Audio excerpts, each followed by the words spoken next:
चलो भैया, नमस्कार, सत श्री अकाल, आदाब और जय। हम आपके दोस्त मित्र आशीर्वाद उर्फ एके आपके लिए ज्योग्राफी की यह श्रृंखला 10वीं वालों के लिए लाई जा रही है, जिसमें 10वीं क्लास के लिए ज्योग्राफी पढ़ाई जाएगी। और जिसमें मैंने कहा था 5वीं चैप्टर मैंने पहले ही डाल रखा है और यह 6ठी चैप्टर आज हमारी होगी ज्योग्राफी की। उसके बाद फिर श्रृंखला 1 से चलेगी, जो अध्याय 1 से आपको पढ़ाई जाएगी। यह इन्फिनिटी वन एकेडमी की तरफ से इन्फिनिटी वन एकेडमी की तरफ से विशेष सीरीज आपके लिए लाई गई है, जिसमें 10th वाले इससे लाभान्वित होंगे। और यह क्लास 10th के लिए है और बाकी भी देखेंगे तो उससे कोई दिक्कत उनको नहीं होगा। और प्लस जो भी कॉम्पिटिटिव वाले हैं यहाँ से ज्योग्राफी का आनंद ले सकते हैं। यह चैप्टर 6 है। चैप्टर 6 है जियोग्राफी की चैप्टर 6 है। और यह विनिर्माण उद्योग मैन्युफैक्चरिंग इंडस्ट्री के बारे में है, जिसमें आपने पढ़ा था, इकोनॉमिक्स में भी आपने पढ़ा था, जिसमें प्राइमरी, सेकेंडरी, टर्शियरी 3 तरह के सेक्टर होते थे।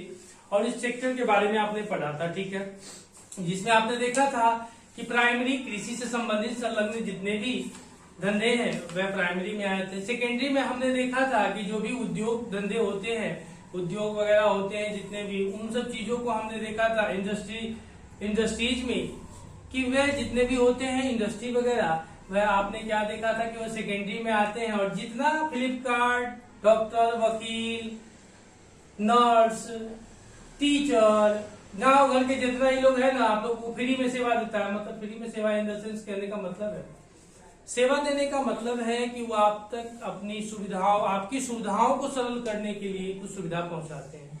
उसी को हम लोग तीसरी, मैन्युफैक्चरिंग नहीं, टर्शियरी कहते हैं, जिसको प्राइमरी कृषि, दूसरा उद्योग और तीसरा टर्शियरी। ये धंधा है और ये तीनों धंधा में हम लोग इकोनॉमिक्स पूरा देख लेते हैं, ठीक है। आगे बढ़ते हैं तो हम लोग मैन्युफैक्चरिंग के बारे में चलते हैं। और धीरे खोल ले कुंडी, इतना कस के क्यों बेचैन हो रहे हो? कंप्यूटर का नोट्स कहाँ से दे रहे? उसी में होगा, उसमें नहीं है। तो नहीं है तो बोल मास्टर को पढ़ाने के लिए जैसे पढ़ाएगा, सर मत खपा। मैन्युफैक्चरिंग इंडस्ट्री, जिसको शॉर्ट में MI भी आप कहते हैं, MI भी बोलते हैं, ध्यान दीजिएगा। कहता है कच्चे पदार्थ को मूल्यवान उत्पादन में परिवर्तन कर अधिक मात्रा में वस्तुओं के उत्पादन को विनिर्माण या वस्तु निर्माण कहा जाता है। It's called raw material. Raw material, जो कि रॉ मटेरियल है, इसको मान के चलिए अगर हम इसको इंडस्ट्री में ले जाते हैं, इंडस्ट्रीज में ले जाते हैं, और इंडस्ट्रीज में ले जाकर इससे जो हम प्रोडक्ट बनाते हैं, कोई भी प्रोडक्ट बनाते हैं, यही प्रोडक्ट अगर हम इसी को मार्केट में भेजते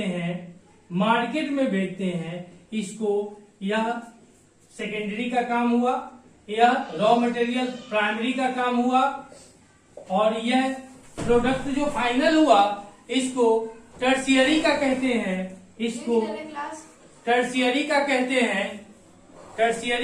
हैं, ध्यान दीजिएगा। उसके बाद आपने देखा विनिर्माण तथा वस्तु निर्माण कहा जाता है। और क्या आप जानते हैं कागज लकड़ी से प्राप्त होती है, चीनी गन्ने से प्राप्त होती है, लौह इस्पात और अयस्क से प्राप्त होती है, लौह इस्पात से और अयस्क से प्राप्त होती है। फिर तथा आपने देखा एल्युमिनियम भी निर्माण बॉक्साइट से निर्मित होती है। यह सारे हमने उन निर्माणों को देखा है जो कहीं न कहीं प्राइमरी में होने के बाद और सेकेंडरी में जाते हैं, और यह सेकेंडरी का माल बनते हैं। माल बनने का मतलब होता है कि नई चीजों का उत्पादन होता है। जैसे गन्ना खेत में होता है और गन्ना को काट करके ले जाके कोल्हू में पेरते हैं। कोल्हू हम लोग के यहाँ होता है कि मिल जो पहले था ना, सरकार विशुद्ध जो था, सब मिर्जापुर वाला विशुद्ध सुने हैं, वो जो सरकार था सारा सब बेच के पाट पूर्जा खत्म कर दिया। वर्कर हमारे यहाँ कुछ है जिनका 20-20 लाख रुपया बकाया है, 30-30 लाख रुपया बकाया है, उनका मंथली नहीं दिया गया है। तो उसका क्या करता है, ढुक जाता है अंदर, रात में चोरी करके पूरा काट के बेच दिया जाता है। तो जो चीनी मिल है ना, ऊपर से बिल्डिंग है, नीचे में खोखला हो गया है, ऊपर से झिट झट, नीचे है मुकामा घाट वाला हाल हो गया है उसका। तो इस तरह से स्थिति उनकी चली आ रही है। आप देखिएगा कि इतने चीनी मिल थे और सबसे पहला चीनी मिल बिहार में खुला था। उसके बाद यूपी वगैरह इन सब जगहों पर खुलने लगा। और ऐसी स्थिति है चीनी मिलों की, गन्ने तो खेत में है लेकिन मिल में नहीं है, क्योंकि मिल में मशीन बंद है तो कहा जाएगा।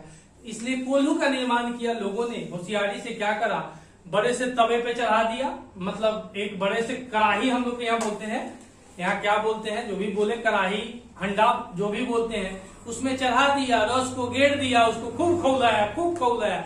खौलाने के बाद क्या बनाया जी, गुड़ बना करके उसमें भी गुड़ बनता है। देखिए, गन्ने का काम है गुड़ बनाना। गुड़ समझ रहे हैं ना, गुड़ मीठा जो होता है, बहुत लोग खाने के बाद गुड़ खाता है। इनके घर में भी लोग खाने के बाद गुड़ खाता है, खेत का होता है लोग के यहाँ कोल्हू में। तो इस तरह से करके तो आगे बढ़ते हैं, फिर आगे देखते हैं। ठीक है जी, आगे फिर कहता है कि production of a goods in the large quantities after processing raw materials to more valuable products is called manufacturing. More valuable of a products is manufacturing. उसको हम लोग मतलब ज्यादा से ज्यादा उत्पादक को अगर अच्छा बनाने के लिए जो कार्य करते हैं वह मैन्युफैक्चरिंग कहलाता है। क्या कहता है, मैन्युफैक्चरिंग। मैन के द्वारा किया गया, फ्रैक्चर किया गया, इसीलिए मैन्युफैक्चरिंग हुआ।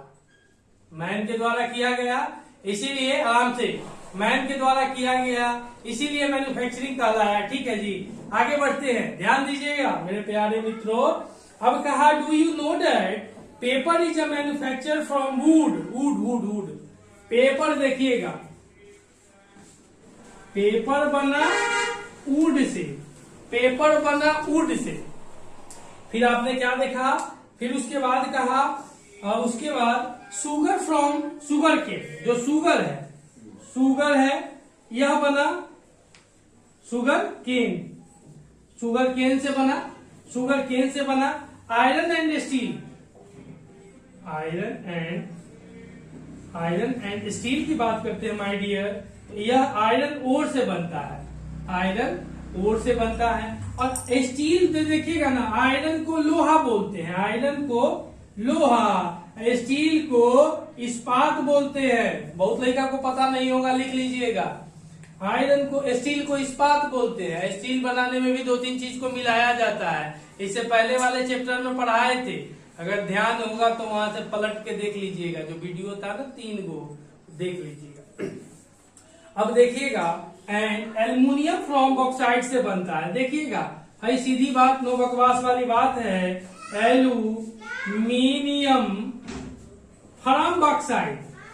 बक्सर में जो हुआ था ना युद्ध, जो उसके बाद अंग्रेज सशक्त हो गए थे, तो वही बॉक्सर से बॉक्साइट बना। ठीक है जी, तो ध्यान दीजिएगा। उसके बाद आगे बढ़ते हैं, कहता है किसी देश की आर्थिक उन्नति विनिर्माण उद्योग के विकास से मापी जाती है। जैसे भारत में 8 कोर सेक्टर है। इससे पहले वाली कक्षा में हमने कहा था कि कोर सेक्टर ढूंढ के लाइएगा, 8 कोर सेक्टर। नालायक हैं आप लोग, नो डाउट, बेमुरम्मत, नालायक, बेहुदा सब है आप लोग। 8 कोर सेक्टर की हमने चर्चा करी थी ना।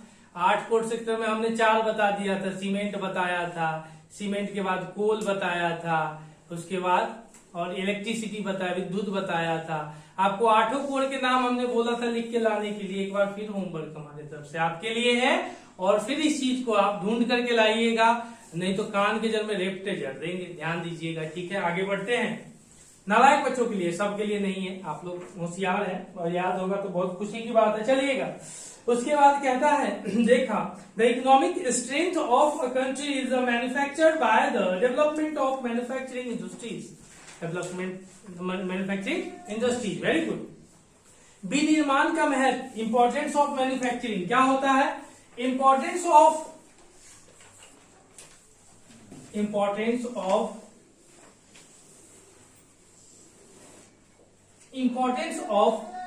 मैन्युफैक्चरिंग, विनिर्माण का महत्व क्या है?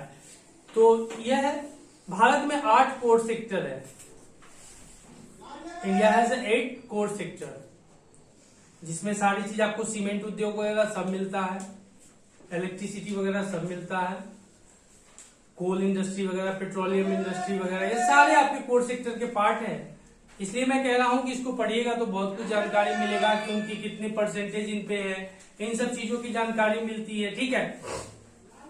विनिर्माण उद्योग समांतर विकास की तथा विशेषता आर्थिक विकास की रीढ़ समझे जाते हैं।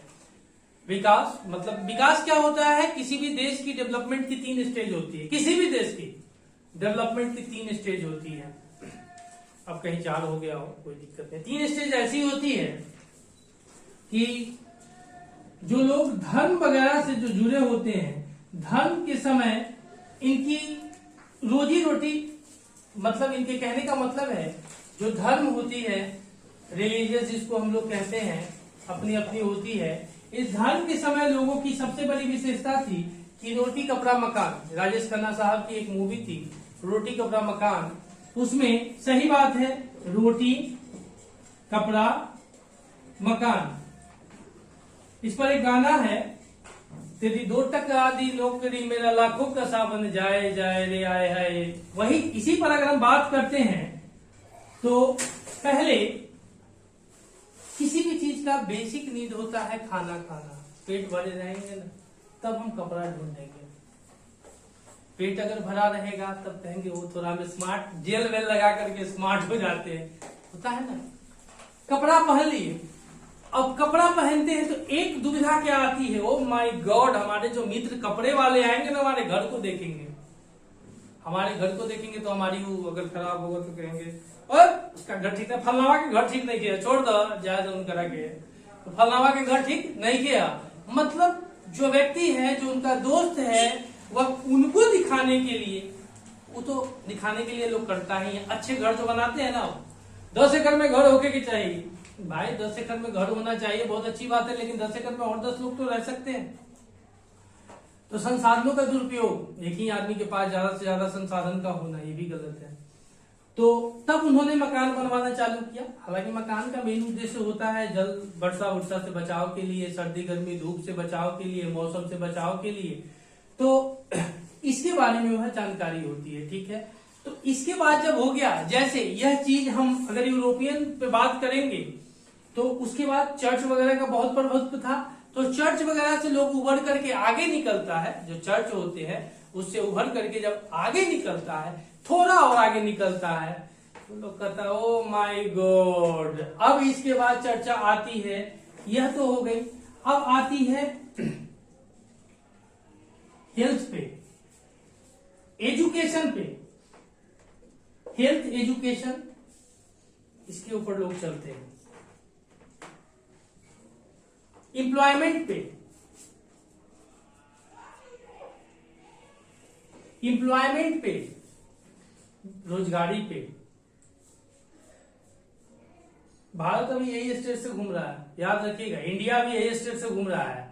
लेकिन 1300 से 1700 तक यूरोपियन में, जैसे यूरोप में औद्योगिक क्रांति का माना जाता है, उस समय वहां पे क्या हुआ था, इंडस्ट्रियलाइजेशन जिसको हम लोग रिनेसा भी बोलते हैं, पुनर्जागरण जिसको बोलते हैं। वहां पे क्या हुआ था कि लोग वहां पे फर्स्ट जो प्रायोरिटी थी, हमने देखा रोटी कपड़ा मकान ये सब जो हो गए, हेल्थ वेल्थ भी थोड़ा मोड़ा बहुत अच्छे खासा हो गया था। वहां पे क्या हुआ कि कंपनी फैक्ट्री में लोग जाने लगे, काम, इंडस्ट्रियलाइजेशन शुरू हो गया। 1500 से 1600 तक 1 साल का पूरा पीरियड वहां के इंडस्ट्रियलाइजेशन का माना जाता है, औद्योगिकरण का माना जाता है। और उस समय कंपनी वगैरह में आगू को लगता है, आगू को लगा करके लोग, तो तुम लोग जो ये जीन्स पहनते हो ना, ये जो बोरा है ना तुम्हारा, ये बोरा वहीं पहनने के लिए लाया गया था। ये बोरा वहीं के कंपनी के मजदूरों को लेबर, तुम लोग मजदूर हो, you are labour. Indian 80% people are labour, 80%। अगर इतिहास नहीं पता हो तो इतिहास ढूंढ लेना, वहां पे आपको 80% जो मजदूर है ना यहाँ का, उस ससुरी के जींस पहनता है। हम खुद से पहनते हैं, हम दूसरे को नहीं, हम खुद से पहनते हैं। वह ट्रेडिशन हम जी रहे हैं ना, वह ट्रेडिशन हम जी रहे हैं जो मान के चलिए उस ट्रेडिशन की बात कर रहे हैं। अच्छा एक बात बताइए, वो जींस मजदूरों के लिए था ना जी, जींस में आप बैठ के दिखाइए था। अगर सटकी जींस है ना, सटकल जो रहता है, सटाकी कहते हैं गांव में, तो हो जो जींस है मान के चलिए, वो जो आपका सटकी जींस है तो बैठाई होता है खाने में, पेट में कसा जाता है। फुल पैंट पहनिए ना जी, धोती कुर्ता पहनिए, आपका ट्रेडिशन आप कहाँ पहनते हैं? साउथ यहाँ के स्टार्ट सब यहाँ कट्टल फट्टल, ऋतिक रोशन साहब ऐसा यहाँ कट्टल जींस पहन के बाल ऐसे ऐसे करते हैं। और साउथ में जाइए तो धोती कुर्ता मोच पर तवा, एक बार ऐसे पटकता है तो पूरा उसका देखते हैं कि जीप का जीप उड़ जाता है, पूरा स्कॉर्पियो उड़ जाता है हवा में। और आपके यहाँ साहब लोग जींस पहन के चलते हैं, मजदूर बन के आप लोग को सिखाते हैं। आप लोग आलिया का तो कपड़े गायब हो जाता है, आलिया उसका कपड़े गायब हो जाता है। भाई ट्रेडिशन, आप अपने ट्रेडिशन को पीछे कर रहे हैं, अपने ट्रेडिशन को पीछे कर रहे हैं, दूसरे के ट्रेडिशन को आगे बढ़ा रहे हैं, भी गलत है। तो चलिए हम लोग उस ट्रेडिशन को छोड़ करके अब इस पर थोड़ा बात कर लेते हैं। हेल्थ, एजुकेशन, एम्प्लॉयमेंट, इन सब चीजों पे बात होने लगी। इसके बाद बात क्या होने लगी, ये जब फुलफिल हो गई, हो जाएगी, तब लोग साइंस एंड टेक पर जोर देने लगेंगे।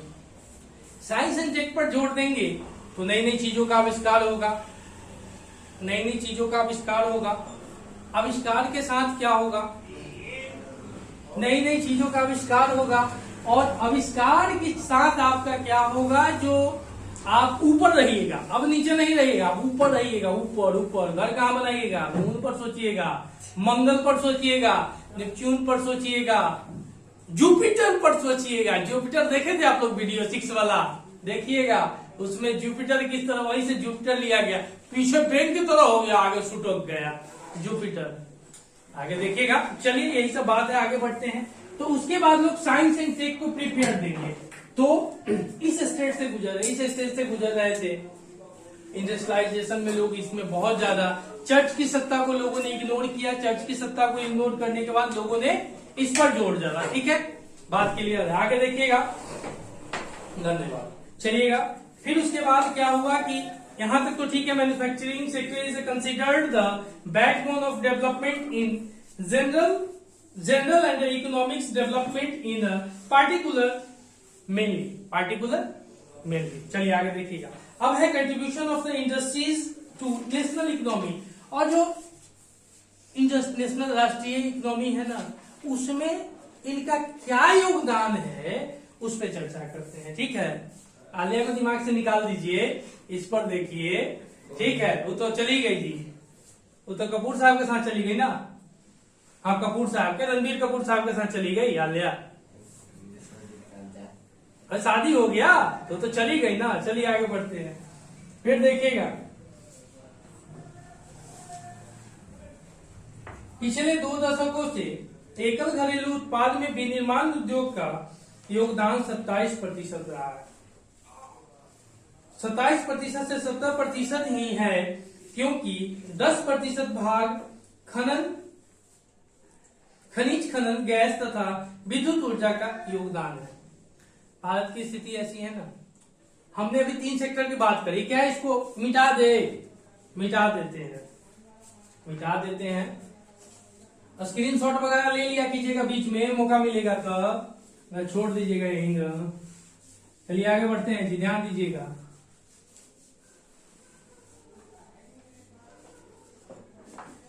चलिए, इसमें क्या होता है, अभी कहा भारत जो है, इंडिया, अगर इंडिया की बात करते हैं, जो भारत है,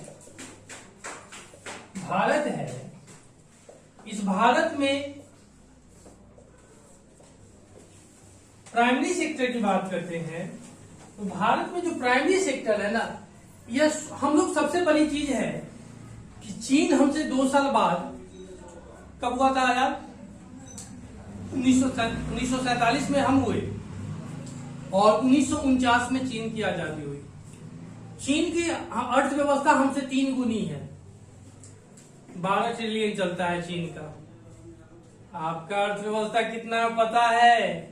3-5 के बीच में झूल रहे हैं हम लोग। 3-5 में सब दिन रह जाते हैं, दूसरों की कॉपी करना, 3-5 में हम लोग रह जाते हैं। नेता भी दूसरों की कॉपी करके खूब रेलता है।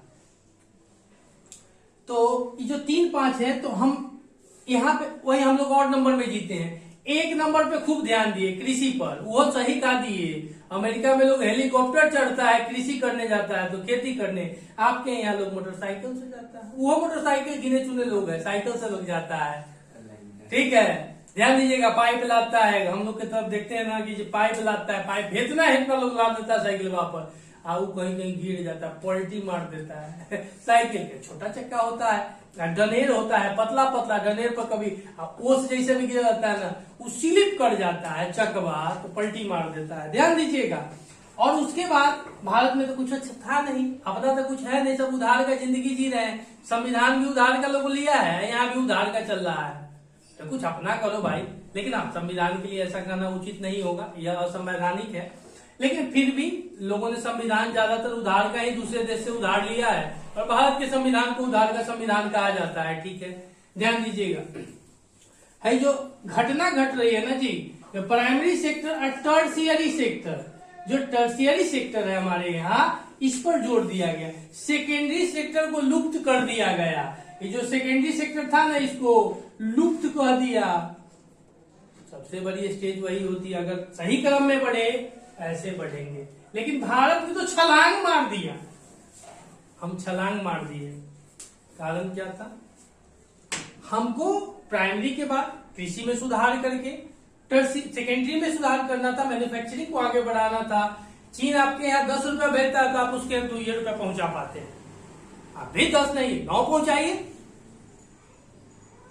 एलपीजी की अवधारणा जब लागू की गई, जिसको लिबरलाइजेशन, प्राइवेटाइजेशन एंड ग्लोबलाइजेशन जिसको कहते हैं, उदारवाद की नीति जब स्थापित की गई, तो भारत ने उस पर नेहरू मॉडल साहब को जो था उतार करके फेंक दिया, और उसके बाद जो आईएमएफ की जो शर्तें थी उनको लागू किया। क्योंकि वहां हमारे यहाँ आर्थिक मंदी काफी बढ़ रही थी, आर्थिक मंदी काफी बढ़ रही थी उस समय। हमारे यहाँ 8 दिन का खाने खजाने का चीज बचा हुआ था। हम यहाँ से गए सोना लेके, वर्ल्ड बैंक का क्या तुमको नहीं देंगे, तुम अभी किसी काबिल नहीं है। वर्ल्ड बैंक भगा दिया, नहीं दिया। आईएमएफ कहा, आईएमएफ में है कि ऋण की रेट जो होती है थोड़ी टफ होती है, ज्यादा होती है। आईएमएफ आपको ऋण दिया, आईएमएफ ऋण दिया, तो कहा कि सुनिए हम तो देंगे लेकिन कुछ लेंगे भी, तो क्या लीजिएगा? तो नेहरू मॉडल हमको दे दीजिए, नेहरू मॉडल हमको दे दीजिए। नेहरू मॉडल क्या था पहले उसको देख लीजिए। नेहरू मॉडल, जब भारत की आजादी हुई, भारत की आजादी के बाद भारत में ऐसे ही हम लोग तो गुलामी से जी रहे थे। कोरा मारता था अंग्रेज पीठ पर, कोरा मारता था। हमारे कोहिनूर को भी उठा के ले गया, कहा कि कोहिनूर हमारे बाप का है, कोहिनूर हमारे बाप का है। लेकिन उनके बाप का नहीं था, यहाँ का था। ठीक है, उसके बाद क्या हुआ? देखिए क्लास खींचेगा तो हर बार आइएगा नहीं, ठीक है। उसके बाद क्या हुआ? वो कोहिनूर ले गया, कोहिनूर वहां की रानी पहुंचती है, राजा सब मर गया ना, इसीलिए रानी पहुंचती। हाँ, तो उसके बाद रुकिएगा, हम बता रहे हैं। तो घटना यूं घटी ना कि नेहरू मॉडल, मतलब भारत में अगर कोई विदेशी कंपनी व्यापार करने आएगी तो उनको 75 तरह का कानून का पालन करके भारत में व्यापार के लिए आना पड़ेगा। मतलब ट्रेड के लिए अगर कोई कंपनी इंडिया में आती है, उन्हें बहुत तरह नियमों का, रूल का पालन करना पड़ेगा। और यह करना सब कंपनी चाहती नहीं है। कोई भी चाहता है कि इजी वे में जाए। अगर आप ही जाते हैं जाति आवासीय आय बनवाना, कहीं जरूरत पड़ती है तो वहां पे आप देखते हैं कि जितनी जल्दी हो हमारा काम निकल जाए, तो आप डक डक 200-500 रुपया अंदर झुका देते हैं, ले भाई ले। अब वो 200-500 रुपया देकर के आप क्या करते हैं कि 200-500 रुपया देकर के आप उस चीज को वहां पे काम को निकलवा लेते हैं। तो करप्शन को आप बढ़ा रहे हैं, आप करप्ट हो रहे हैं। अधिकारी तो करप्ट है ही, उससे जुड़े हुए जो कर्मचारी है वो भी करप्ट है, लेकिन आप भी करप्शन को आगे बढ़ावा दे रहे हैं। ध्यान दीजिएगा जरा। उसके बाद क्या होता है, इस घटना के बाद क्या होता है, तब आईएमएफ ने कहा सुनिए भाई, उसी समय यूएसएसआर का भी विघटन होने वाला था, हुआ था 91, ठीक है, 90 के दशक 91 के आसपास, ठीक है। तो उसके बाद क्या हुआ, कहा सुनो भाई, ये जो नेहरू चाचा का जो तुम बोर्ड लगा रखा है ना कि ट्रेड इतनी आसानी से नहीं होगा ना, उसको बंद करो, बंद करो, हटाओ, हमको दो उसको। वो ले लिया आईएमएफ का फुल फॉर्म होता है इंटरनेशनल मॉनेटरी फंड। 1945 स्टेब्लिश हुआ था, 1945 में स्टेब्लिश हुआ था। और उसके बाद भारत के पास आता है एक नया शब्द, जिसको नेहरू मॉडल को छोड़ करके नया शब्द आता है एलपीजी, लिबरलाइजेशन,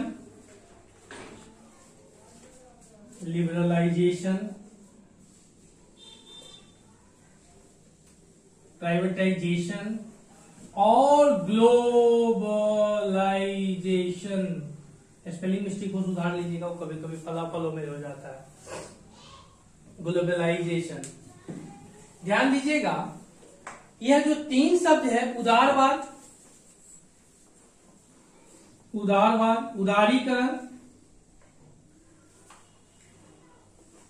उदारीकरण, निजीकरण और वैश्वीकरण, इसको भारत ने अपने यहां लागू करा आईएमएफ के ठोकने पर, ठीक है। इसके बाद भारत में कंपनी आने लगी। मोदी चाचा आए हैं ना, मोदी चाचा तो और ज्यादा ढील दे दिए हैं, कंपनी सब खूब कूद रही है, लेकिन कुछ जा भी रही है जो अवैध है। ये चाइना पर बहुत ज्यादा ही ध्यान दिए है, चाइना इनका अपना दोस्त है, हमदर्द है, ज्यादा ध्यान दिए हैं। ध्यान देने का मतलब है कि जितना हम सामान मंगवाते थे, कोशिश करें हैं कि उतना सामान हम भेज भी पाए, तब जाके ट्रेड बैलेंस होता है। ट्रेड बैलेंस इकोनॉमिक्स में पढ़ना होता है, जिसमें बैलेंस संतुलन होता है। बैलेंस संतुलन क्या होता है कि दोनों जो देश हैं, दोनों के बीच में समान चीजों का, मतलब जो चीज की जरूरत है ना, उन चीजों को मंगवाना, और जो चीज की जरूरत जैसे मंगवाना, जो चीजों की जरूरत उस देश को है उसको भेजना।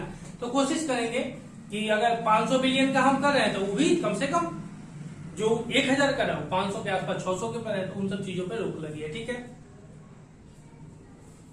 पबजी वगैरह देखे थे आप लोग? आप जैसे जो जनरेशन है उसको बर्बाद कर दिया, पबजी बर्बाद करा, टिकटॉक बर्बाद करा, हर घर में नचनिया पैदा कर दिया, हर घर में। भारत क्या, हमको लगता है कि दुनिया के हर घर में अगर जहां टिकटॉक चला है वहां नचनिया पैदा कर दिया है। पहले पर्दा हुआ करता था, पर्दा हट गया, अब नचनिया पैदा ले लिए, घर घर में देखिएगा ठुमका लगाते हुए मिलते हैं, हर घर नचनिया पैदा हो गई है। अब बाप मतारी के जो है, मतारियों बाप के कही, मेरी मम्मी, मेरे पापा, it's my swag, it's my new car. देखिए भाई, नचनिया पैदा ले लिया है। भारत की संस्कृति ऐसी नहीं। भारत की संस्कृति देखना है तो गांवों में देखिए, आज भी महिलाएं पर्दा में रहती हैं।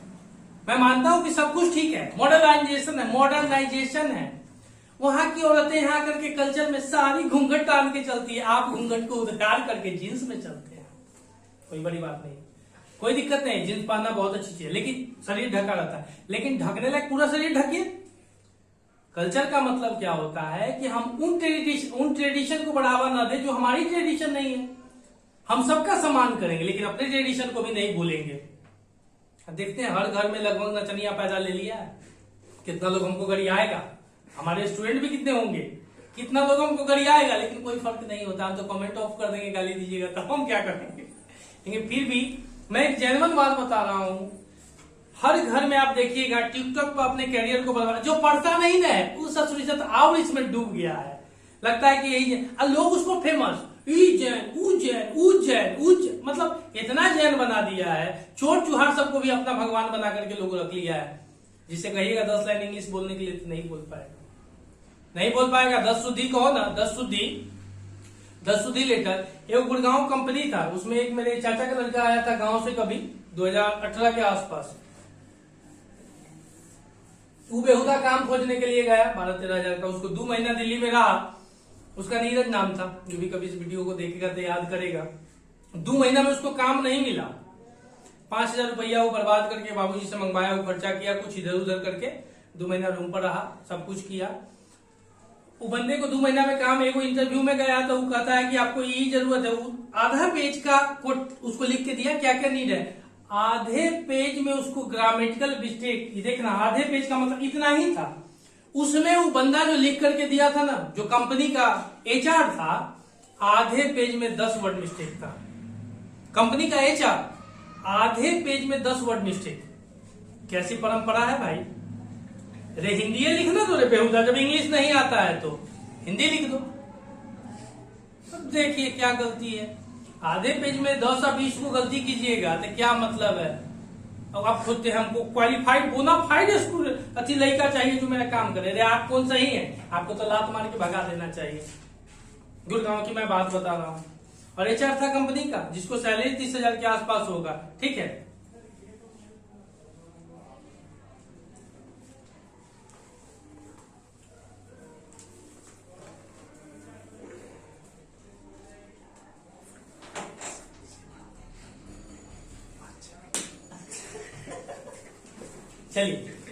चलिए ठीक है, आगे बढ़ते हैं। फिर आगे बढ़ते हैं, ध्यान देते हैं, ठीक है, कोई बात नहीं है।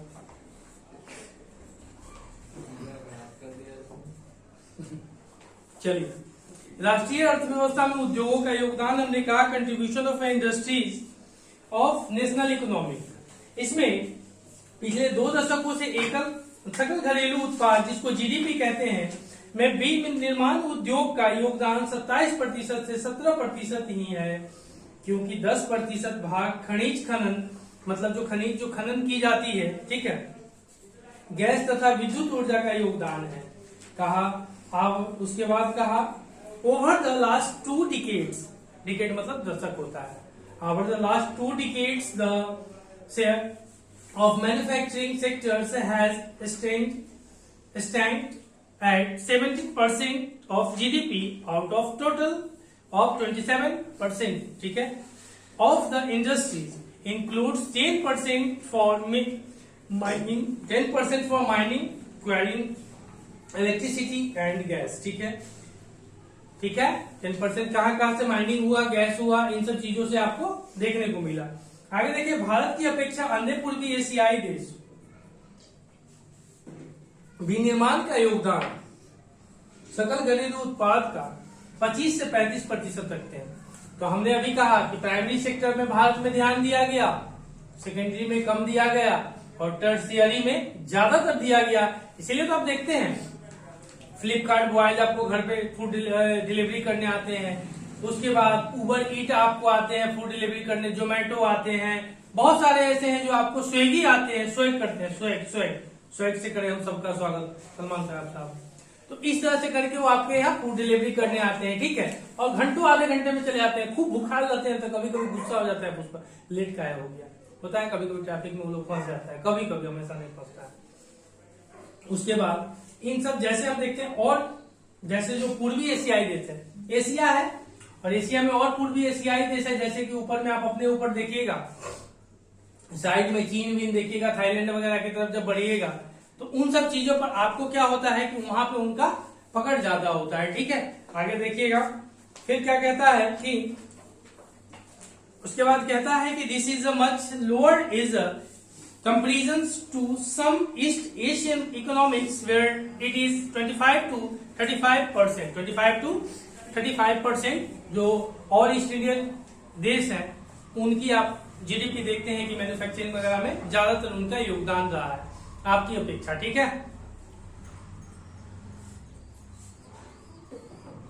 चलिएगा, यहां तक कोई दिक्कत है? कोई दिक्कत?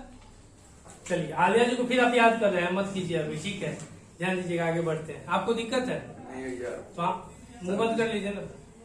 चलिए, राष्ट्रीय विनिर्माण प्रतिस्पर्धा परिषद यानी नेशनल मैन्युफैक्चरिंग कॉम्पिटिटिवनेस काउंसिल की स्थापना की गई, या प्रतिस्पर्धा के लिए राष्ट्रीय विनिर्माण प्रतिस्पर्धा की स्थापना की गई। राष्ट्रीय विनिर्माण प्रतिस्पर्धा जिसको कहते हैं नेशनल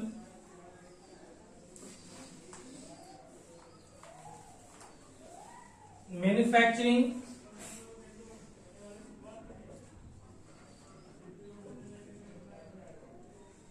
कॉम्पिटिटिवनेस काउंसिल, इसकी स्थापना की गई। उसके बाद इस पे किस तरह से कंपटीशन होती है दोनों देश में, इस एक चीज ग्लोबलाइजेशन का बैड इम्पैक्ट क्या पड़ा कि छोटे जो उद्योगपति थे इसमें शामिल नहीं हो पाए, या तो वो बड़ी कंपनियां में मर्ज हो गई, जैसे अभी आपने देखा एक चीज कि जो इंस्टाग्राम वगैरह, फेसबुक वगैरह, व्हाट्सएप वगैरह सब एक आदमी के हाथों में चला गया। ट्विटर को भी पटक पटक के खरीद लिया गया। हाँ, ट्विटर को भी पटक पटक के खरीद लिया गया, उसके सीईओ साहब को भी निकाल दिया गया। तो इसमें वही जी सकता है जिसके पास संसाधन और डन डन डन होगा। 3 इडियट देखे थे, डन डन डन डन कहता है, ठीक है। तो जिसके पास पैसा होगा वही इसमें जी सकता है, नहीं तो जीना मुश्किल है।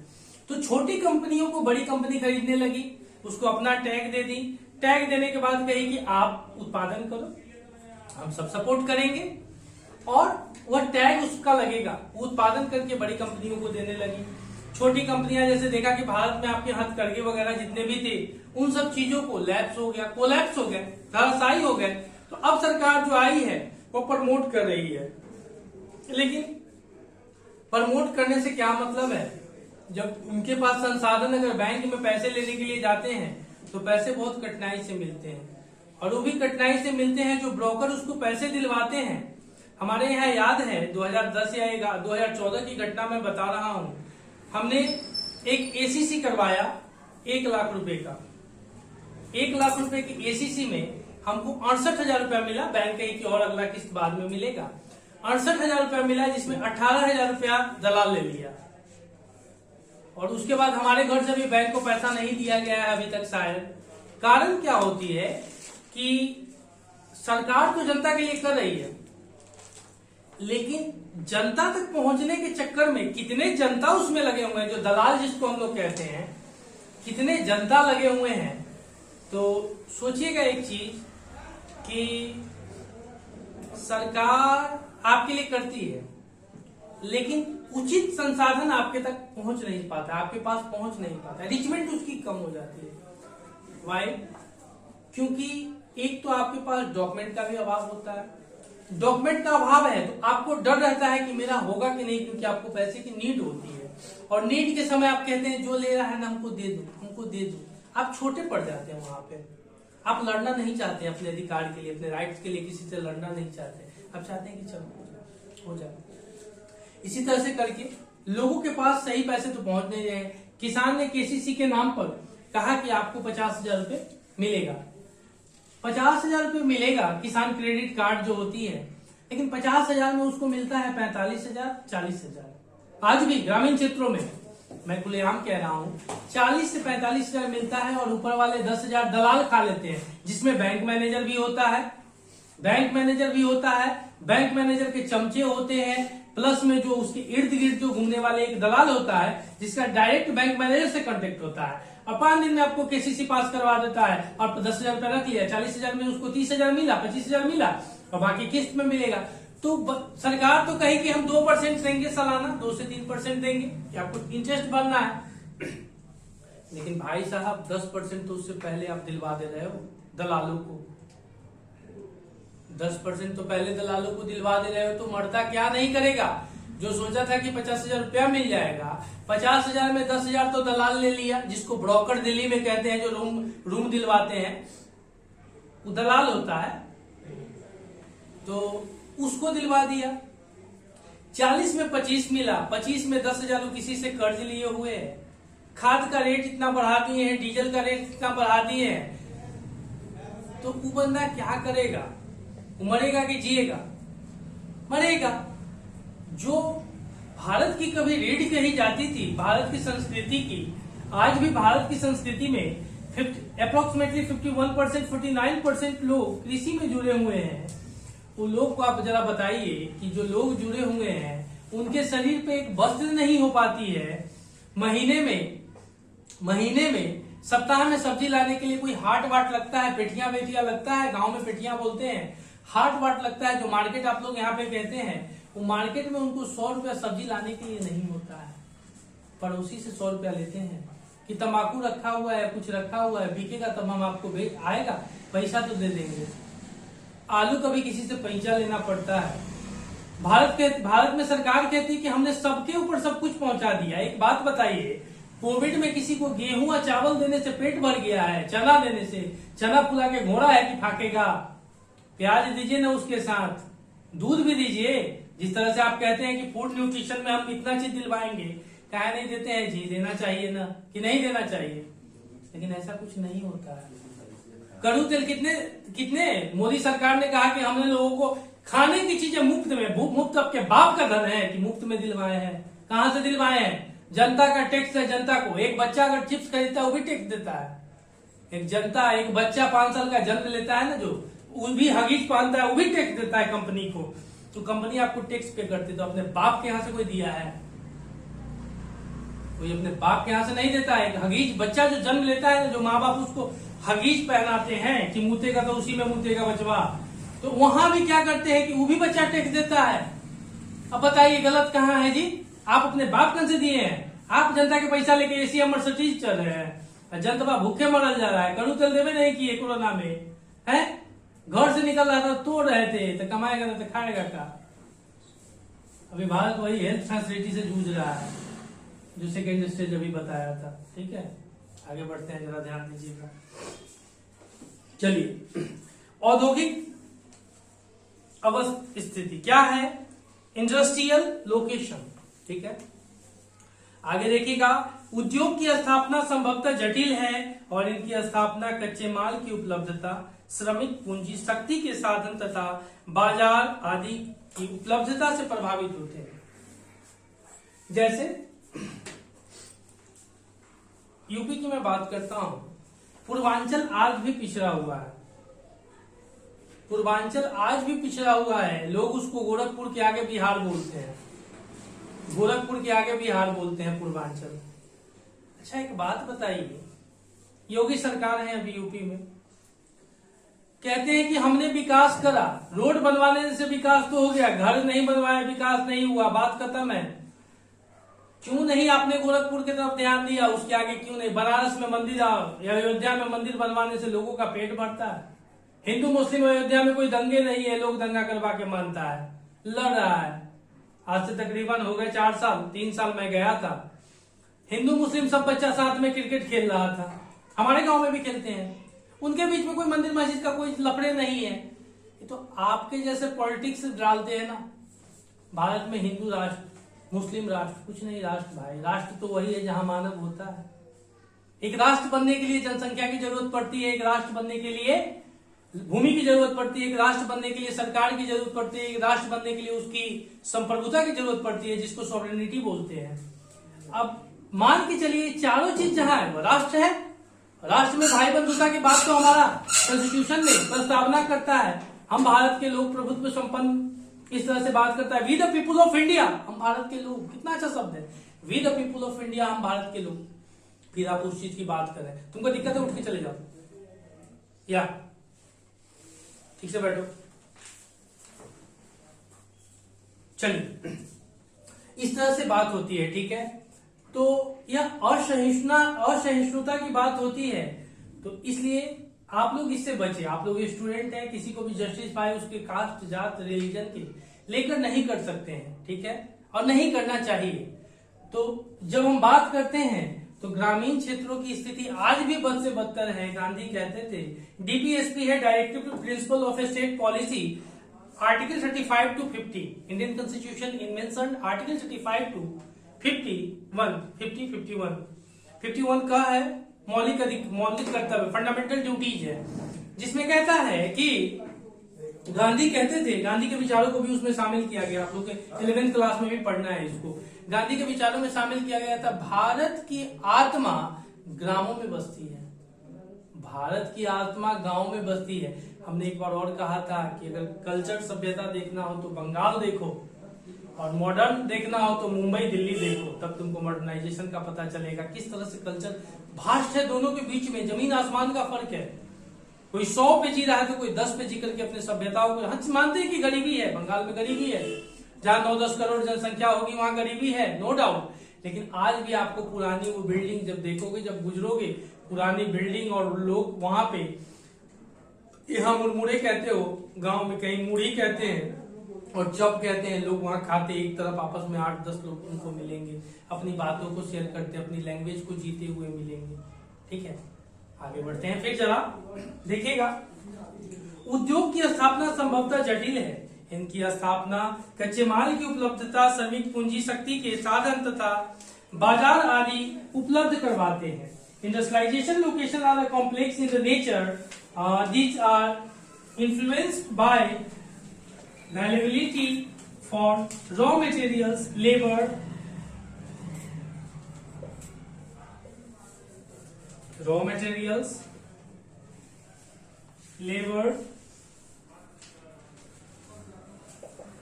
Capital, power and market. देखिएगा इन सब चीजों पे जो इंडस्ट्री है उसकी लोकेशन डिपेंड करती है। पहला, first of all raw material, कच्चा माल मिलना चाहिए। जैसे आपको मेडिसिन, आज हम टीबी की दवा जो है ना, टीबी की दवा, उसमें 90% 95% हम चाइना पे डिपेंड है, 95% हम चीन पर डिपेंड है, हम कंगाल हैं उस मामले में और मामले में नहीं कहिएगा, मार हो जाएगा। उस मामले में हम कंगाल हैं। लेबर मतलब श्रम चाहिए, श्रम हमारे पास तो बहुत है, बेरोजगार लोग हो गया है, श्रम इतना है कि हम बेरोजगार हो गए हैं ना। ठीक है, आपको नींद आ रही है क्या? लग तो रहा है, लीजिए पानी पीजिए। ऐसे कैसे चलेगा? चलिए देखिएगा, कैपिटल मतलब पूंजी चाहिए, जिसके पास पूंजी होगा वही उद्योग लगाएगा। हमारे पास नहीं है, नहीं लगा पाएंगे, जिनके पास है वही लगाएंगे। पावर मतलब बिजली, पावर का मतलब बिजली, इलेक्ट्रिसिटी। अगर आपके पास है और मार्केट अवेलेबल है उन चीजों को बेचने के लिए, तब जाकर के आप इन सब चीजों को इंडस्ट्रियलाइजेशन, इसीलिए इसको कॉम्प्लेक्स बोलते हैं, जटिल बोलते हैं। ठीक है, समझ पा रहे हो कि नहीं? चलो, बहुत अच्छी बात है, आनंद आ रहा है जी। आज फाउंडेशन खत्म है, इसलिए चलिए आगे फिर बढ़ते हैं। चलिए उसके बाद कहा, औद्योगिक प्रक्रिया के प्रारंभ होने के साथ साथ नगरीकरण प्रारंभ होता है। देखिएगा इस सारी चीज, इसको इंडस्ट्रियलाइजेशन बोलते हैं, जिसको औद्योगिकरण बोलते हैं। यह प्रक्रिया प्राप्त जब शुरू होगी तो मान के चलिए जो कमाने जाएगा मजदूर अपनी पत्नी को भी ले जाएगा, साथ में ले जाता है ना। पत्नी के बाद कहेगा अच्छा पत्नी तो आ गई है, खाना पीना के लिए, साग सब्जी के लिए मार्केट भी हो गया है, बच्चा को कहाँ पढ़ाएंगे? तो स्कूल भी चाहिए, और बच्चा जब पढ़ने वाला होगा तो कभी गिर उठ जाएगा, ठेहुना फूट जाएगा, तो कहेगा डॉक्टर भी होना चाहिए, डॉक्टर भी आ गया। अच्छा डॉक्टर आ गया तो बच्चा जब पढ़ने गया तो उसके लिए ट्रांसपोर्ट की जरूरत पड़ेगी, जाने आने के लिए गाड़ी घोड़ा की जरूरत पड़ेगी, तो उसके लिए ट्रांसपोर्टेशन भी बन गई, जैसे मेट्रो वगैरह बन जाते हैं। सरकार बस फ्री कर देती है। कल की घटना है आम आदमी पार्टी का खुलेआम है। एगो महिला फोन की, सर आप एमसीडी चुनाव होने वाली है, आप आम आदमी पार्टी को वोट दे। कौन बोल रही हो रे? हम आम आदमी पार्टी से जूता मारेंगे तुमको, ऐसे ही हम बोले जूता मारेंगे तुमको। साले तुमको दिख ना रहा है? वोट का अधिकार गोपनीयता का अधिकार है, तुम्हारे कहने से हम तुम्हारा बाप लगता है आम आदमी पार्टी। वोट का है दे, वोट का अधिकार होता है, फंडामेंटल राइट्स हमारा है, और हम उस अधिकार को किसी को साम सरेआम करेंगे? नहीं करेंगे। अब वो कहते वोट इसी, हम केस करेंगे हम तुम पर, तो सर सॉरी हम तुम पर केस करेंगे, बताओ। हम बीजेपी को, कांग्रेस या किसी भी, हम अपने मन से, वोट का अधिकार आपका अपना होता है कि हम किसी के कहने पे वोट देंगे। ये तो गांव में हो गया कि 500 रुपया है, दारू का बोतल दे दिया, वोट दे देता है। वही हाल तुम दिल्ली में भी कह रहे हो, तो पढ़ने लिखने का मतलब क्या है? तब वो बेचारी सॉरी 20 बार सॉरी बोल के काट देंगे, चलो तुम्हारा रोजगार है इसलिए तुमको छोड़ देते हैं, तुमको दंगा कर देते, इस जगह पर हम केस कर देते तुम पे। गलत बात है। आप वोट देने के लिए किसी को फोर्स नहीं कर सकते, हमारा कॉन्स्टिट्यूशन कहता है, और उस अधिकार को हनन करें, तो गलत है कि नहीं है? आप लोग को भी ऐसा फोन है, सीधा उस पर कंप्लेन कीजिए, पुलिस 100 नंबर पे कॉल कीजिए, नंबर निकाल के कि हमको वोट देने के लिए कह रही है, रिकॉर्डिंग मार दीजिए। गलत है। वोट गोपनीयता का अधिकार होता है, और उस गोपनीयता के अधिकार को दूसरे के कहने पे हम नहीं करेंगे, या गलत होगी। ठीक है, आगे बढ़ते हैं, ध्यान दीजिएगा।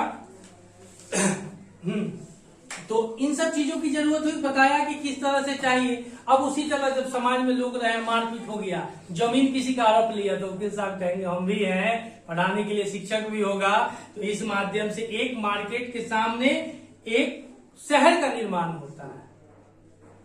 पानी उनी भी क्वालिटी था, आरओ वाला भी आ जाएगा, इलेक्ट्रिसिटी वाला भी आएगा, नट और उसको कसने के लिए, तो सबका अलग अलग काम है, जो एक जगह पे आपको सब अवेलेबल मिलता है, मार्केट है। ठीक है, कपड़े वगैरह भी, ड्रेस वगैरह सब खुल जाते हैं। आगे देखिएगा, चलिए, उसके बाद कहता है कि इस प्रकार औद्योगिकरण तथा नगरीकरण साथ साथ चलते हैं और नगर उद्योगों को बाजार तथा सेवाएं जैसे कि बैंकिंग, बीमा, परिवहन, श्रम तथा वित्तीय सलाह आदि उपलब्ध होते हैं।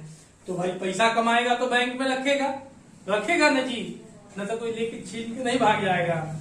उसके बाद बीमा करवाते हैं कि अगर कंपनी में काम कर रहे हैं, कहीं कुछ गिर उड़ गया, गोड़ हाथ कट उड़ गया, तो बीमा रहेगा तो पैसा कंपनी जो कंपनी है बीमा वाली वह देगी।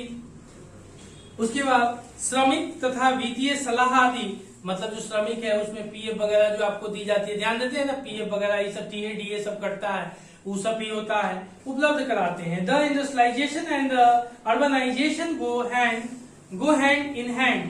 Cities provide services such as banking, insurance, transport, labor, consultants and financial advice etc. ठीक है, यहाँ तो कोई दिक्कत है? क्लास बोरिंग है? हाँ कर रहे हो रे? क्या भैया? लेफ्ट जरूर देख लियो आगे। अब है एक शब्द होता है एग्लोमेरेशन, मतलब इकोनॉमिक्स, इसका मतलब होता है समूहन बचत। तो यह क्या होता है? नगर केंद्रों द्वारा दी गई सुविधाओं से लाभान्वित कई बार बहुत से उद्योग नगरी के पास आसपास ही केंद्रित हो जाते हैं, जिसे समूहन बचत कहा जाता है। ठीक है, many industries tend to come together to make us of the advantage offered by the urban centers known as क्या बोलते हैं? agglomerations economics। ठीक है, do you understand? yes or no? Okay, चलिए एक फिगर उसमें बना होगा आपके बुक में, उद्योग बाजार संबंध, इसको जरा देखिएगा। इंडस्ट्री मार्केट लाइन लिंकेज, इसको देखिएगा क्या है, देखिएगा क्या है।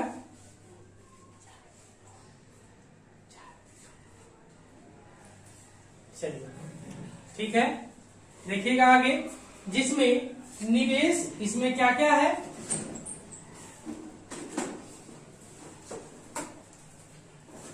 इसमें देखिए फिगर, देखिए जरा एक बार बुक खोल के भैया। इसमें है निवेश है कच्चा माल तथा अथवा उसके घटक, रॉ मटेरियल्स और कंपोनेंट्स पार्ट्स। उसके बाद दूसरा पॉइंट इसी में है, जिसमें उत्पादक घटक, भूमि, श्रम, पूंजी, उद्यमी, अवसंरचना। ठीक है, इसके बाद लैंड, लेबर, कैपिटल, एंटरप्रेन्योरशिप, उसके बाद है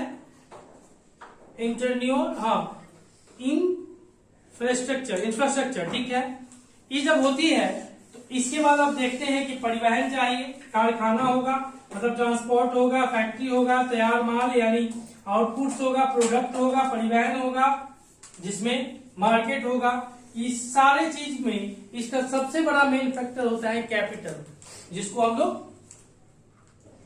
पूंजी कहते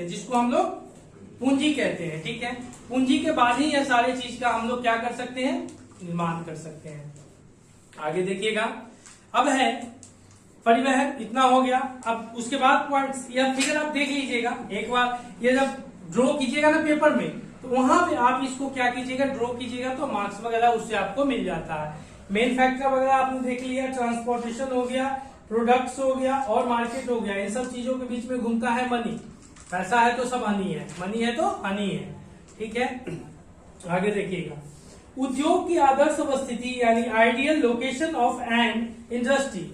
इसमें क्या क्या होती है आइडियल लोकेशन में? तो कहता है कि जैसे इसमें आपको जरूरत क्या क्या होती है, तो उस स्थान पर उत्पादन की लागत यानी cost of production of site, जिसमें आपको cost of obtaining raw materials of site, इसी तरह cost of distribution of production, उसके बाद decision of locate factory eight site. ये सारे चीज उसके मेन फैक्टर होते हैं अगर एक इंडस्ट्री को स्थापित करने के लिए। चलिए ठीक है, मुझे लग रहा होगा आप लोग समझ पा रहे हैं, नींद तो नहीं आ रही है ना? तब चलिए ठीक, आगे बढ़ते हैं। अब है क्लासिफिकेशन ऑफ इंडस्ट्री। अब ये जो क्लासिफिकेशन है, क्लासिफिकेशन ऑफ इंडस्ट्री की बात करते हैं। ठीक है, जिसमें ध्यान दीजिएगा, प्रयुक्त कच्चे माल के स्रोत के आधार पर on the basis of the source of raw materials used, किसके बेस पर? रॉ मटेरियल के बेस पर। जिसमें हम देखते हैं, इसमें कहता है कि on the basis of a source of raw materials used, कृषि आधारित सूती वस्त्र, ऊनी वस्त्र, पटसन, रेशम वस्त्र, रबर, चीनी, चाय, कॉफी तथा वनस्पति तेल उद्योग, agro based cotton, woollen, jute, silk, textile, rubber and sugar, T, coffee, edible oil. ये सारे क्या है? ये सारे क्या है? ये कृषि आधारित है। मतलब यह किस पे आधारित है? हाँ, मिनरल बेस्ड है, सॉरी एग्रो बेस्ड है, यह एग्रो बेस्ड है। ठीक है, अब उसके बाद चलते हैं खनिज आधारित, मिनरल बेस्ड में कहता है लौह तथा इस्पात, सीमेंट, एल्युमिनियम, मशीन, औजार तथा पेट्रो रसायन उद्योग। इसमें क्या है? मिनरल बेस्ड है, iron and steel, cement, aluminium, machine, tools और पेट्रोकेमिकल, ये सारे इसके बेस है। ठीक है, समझ पा रहे हैं? चलिए आगे देखिएगा। अब प्रमुख भूमि के आधार कौन? According to their main role, according to their main role. ध्यान दीजिएगा, आधारभूत उद्योग जिनके उत्पादन या कच्चे माल पर दूसरे उद्योग निर्भर हैं, जैसे लोहा इस्पात, तांबा प्रगलन व एल्युमिनियम प्रगलन उद्योग। ठीक है, जैसे दूसरे पर भी तो होगा ना जी, जिसमें आपने क्या देखा था? बेसिक और की industries are those which supply their products as raw materials to manufacture other goods etcetera, iron and steel and copper smelting, aluminium smelting. ठीक है, ठीक है, आगे देखिएगा। उपभोक्ता उद्योग जो उत्पादन उपभोक्ता के सीधे उपयोग हेतु करते हैं, जैसे चीनी, दंतमंजन, कागज, पंखे, सिलाई मशीन आदि। इससे पहले वाली कक्षा में हमने आपको बताया था कि किस तरह से इन सब चीजों को प्राप्त किया जाता है, हमने बताया था। उसके बाद कहता है उपभोक्ता उद्योग जो उत्पादन उपभोक्ताओं के सीधे उपयोग हेतु करते हैं, जैसे ये उपभोक्ता उद्योग होते हैं, जिसमें चीनी, दंतमंजन, कागज, पंखे, सिलाई मशीन आदि है। आगे देखिएगा, चलिए आगे देखिएगा। फिर कहता है पूंजी निवेश के आधार पर, on the basis of a capital investment, जिसमें स्वामित्व के आधार पर, हर चीज का अपना स्वामित्व होता है ना, तो उसी तरह से स्वामित्व के आधार पर अगर हम बात करते हैं तो ध्यान दीजिएगा, on the basis of the ownership, on the basis of the ownership, जिसमें बात करते हैं सार्वजनिक क्षेत्र में लगे सरकारी एजेंसियों द्वारा प्रबंधित तथा सरकार द्वारा संचालित उद्योग, जैसे भारत हैवी इलेक्ट्रिकल लिमिटेड, जिसको भेल, तथा steel Authority of India limited, well आपने देखा, उसके बाद वेल देखा। चलिए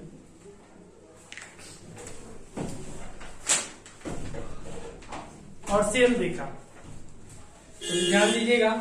उसके बाद क्या था? On the basis of ownership, आपने on the basis of ownership के ऊपर देखा, जिसमें पब्लिक, अब आप देखते हैं इससे पहले ऑन द बेसिस, जिसमें भेल सेल वगैरह सरकार द्वारा इन सब चीजों को जो था उसके बारे में आपने, भेल सेल के बारे में आपने देखा, जो सरकार के स्वामित्व में आती है, जो जिसके स्वामित्व में आती है उसके ऊपर आपने देखा। अब देखिएगा निजी, जब हमने देखा, और उसके बाद है public sector owned and operated by government agencies, भेल सेल एक्सेट्रा। यह भेल सेल जो है यह गवर्नमेंट द्वारा, भेल सेल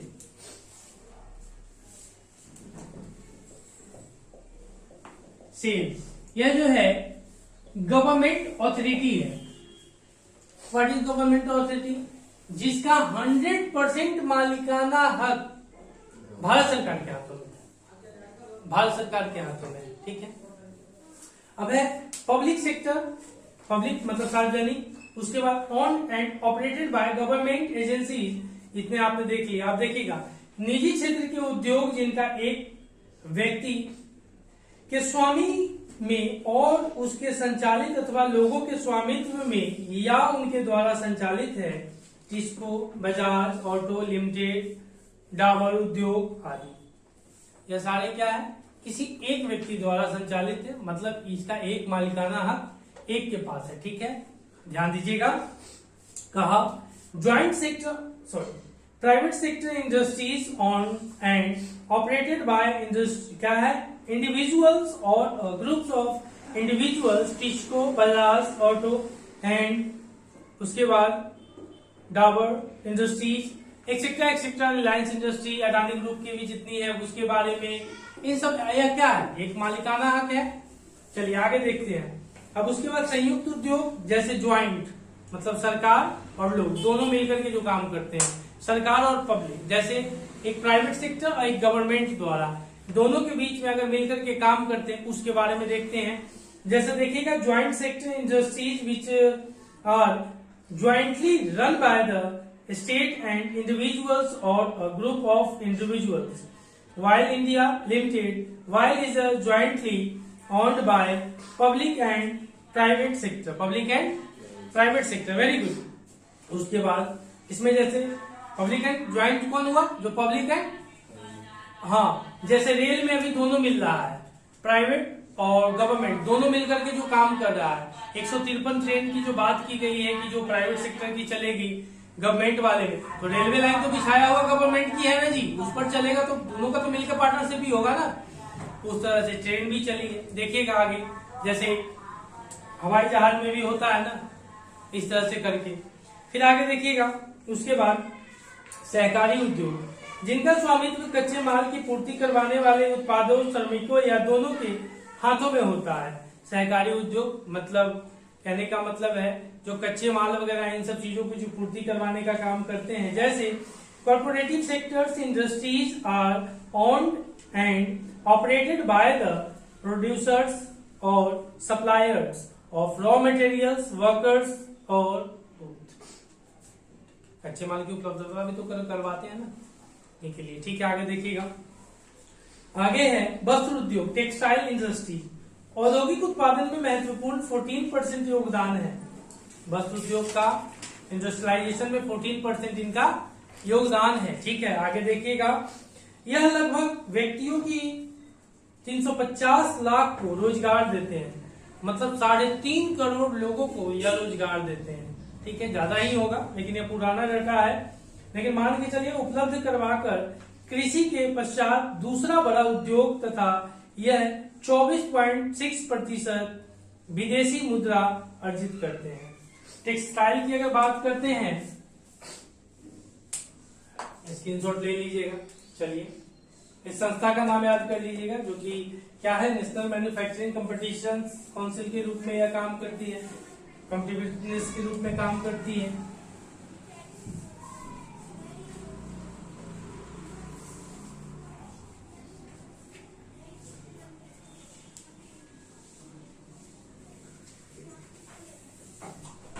चलिए ध्यान दीजिए। उसके बाद क्या होता है, ध्यान दीजिएगा।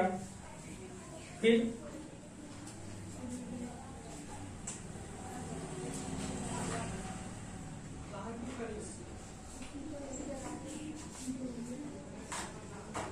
सहकारी उद्योग में आपने देख लिया, कृषि आधारित उद्योग में देखा सूती वस्त्र, टेक्सटाइल के बारे में आपने क्या देखा, टेक्सटाइल के बारे में आपने देखा कि 14% यह क्या है, उत्पादन में यानी प्रोडक्शन में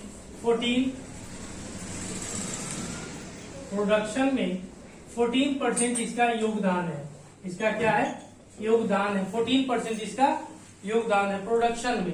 ठीक है, टेक्सटाइल में 14% है। और रोजगार में यह 3.5 करोड़ लोगों को रोजगार देता है। 3.5 करोड़ लोगों को यह क्या देता है, रोजगार देता है। ठीक है, आगे बढ़िएगा।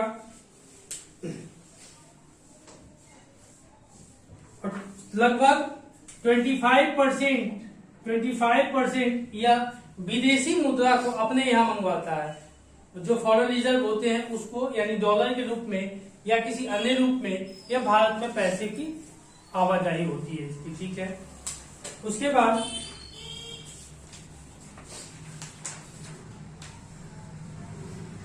चलिए आगे देखिएगा जरा। उसके बाद रेशा उत्पाद, लुगदी कताई और बुनाई, रंगाई व परिष्करण, जिसमें हमने देखा कि फाइबर कच्चा रेशा होता है, फाइबर प्रोडक्शन कच्चा रेशा होता है, उसकी स्पाइनिंग सूती होती है, वेयरिंग कैंटिंग कपड़ा होता है, और डाइंग एंड फिशिंग वस्त्र गारमेंट होता है, फिनिशिंग उसी तरह से। फिर है वस्त्र विनिर्माण, गारमेंट मैन्युफैक्चरिंग। इन सारे चीजों को आपने देखा कि इन सब चीजों में की जाती है, ठीक है। ओके, आगे देखिएगा 6.3 value addition in the textile industries, वस्त्र उद्योग में अतिरिक्त मूल्य उत्पादन, यानी सूती वस्त्र उद्योग टेक्सटाइल इंडस्ट्रीज में क्या क्या है देखिएगा जरा इसको।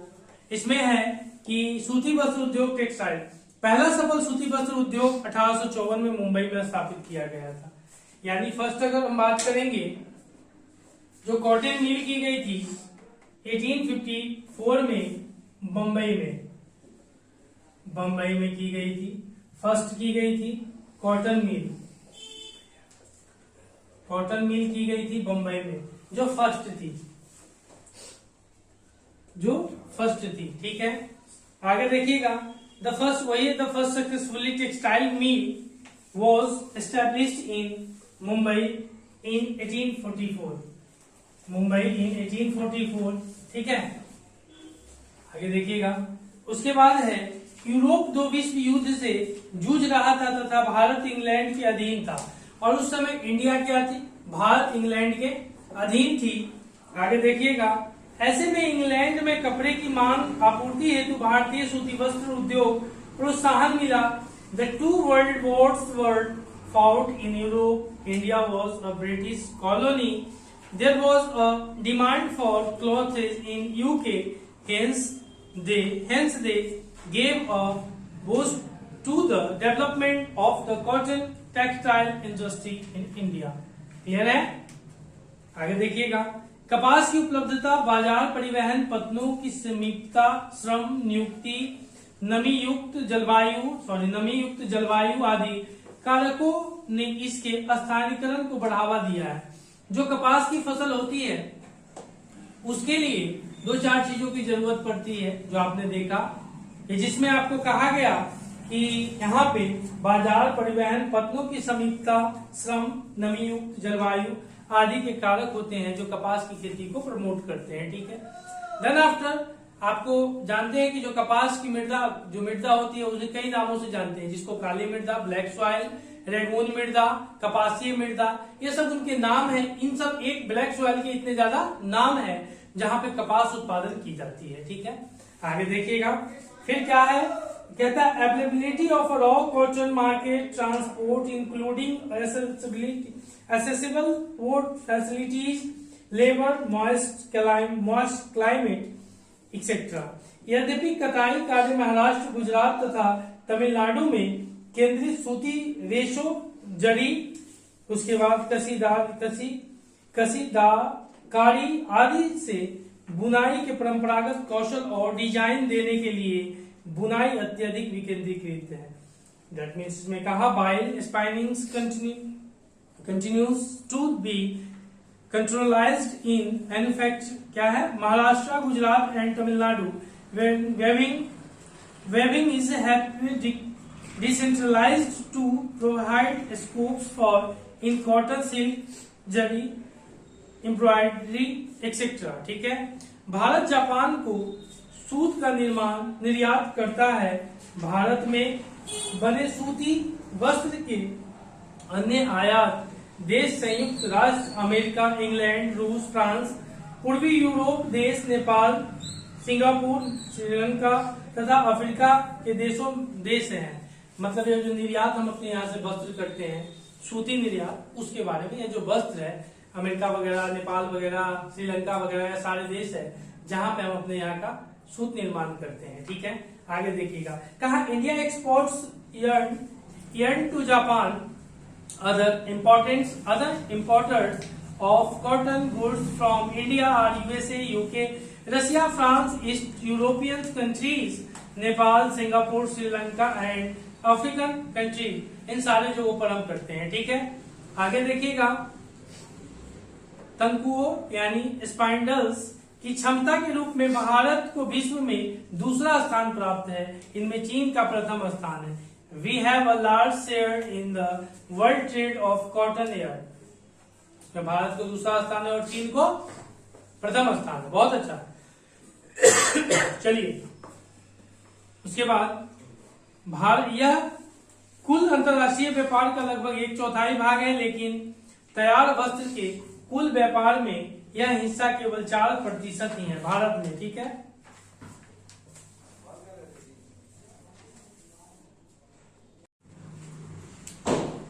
चलिए हम टेक्सटाइल उद्योग के बारे में देख रहे थे, जिसे पटसन उद्योग बोलते हैं।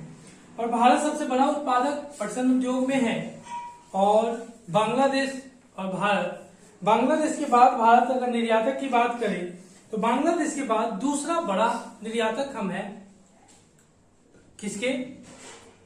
पटसन में, टेक्सटाइल, जो जूट बोलते हैं। इसमें बोरी वगैरह बनाई जाती है, जिसमें चीनी उनी के लिए ज्यादातर मिलों में इसकी यूज की जाती थी, लेकिन अब तो वो भी प्लास्टिक वाले कट्टे में आ रही है, आप देखते हैं। बात करते हैं तो यह पश्चिम बंगाल से सटा हुआ बांग्लादेश जो है, पहले भारत का ही पार्ट था।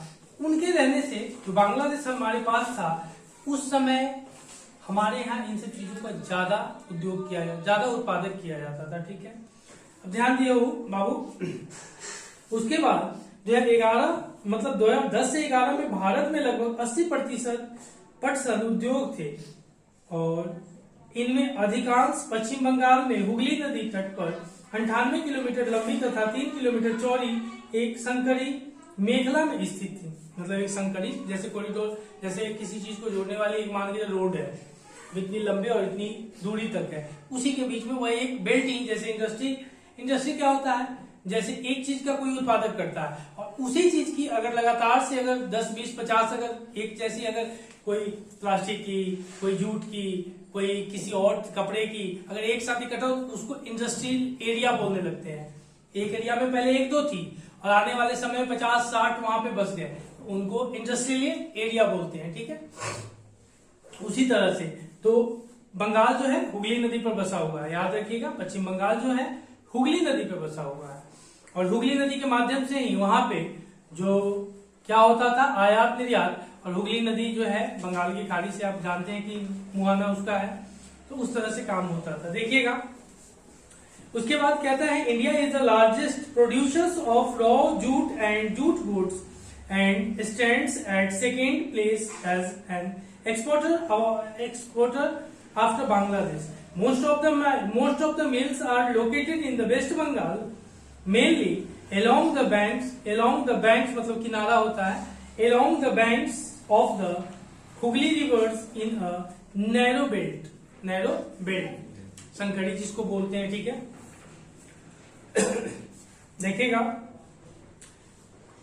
पहला पटसन उद्योग कोलकाता के निकट रिसरा में 1859 में लगाया गया और 1947 में देश के विभाजन के पश्चात पटसन मिलें तो भारत में रह गई, लेकिन 3/4 जूट उत्पादन क्षेत्र पूर्वी पाकिस्तान में यानी बांग्लादेश में चला गया। मतलब हम मिल के, मतलब हम डब्बे रखने वाले हो गए, इंजन कहीं और चला गया। दैट मीन्स भारत में क्या था कि पटसन की मिलें रह गई,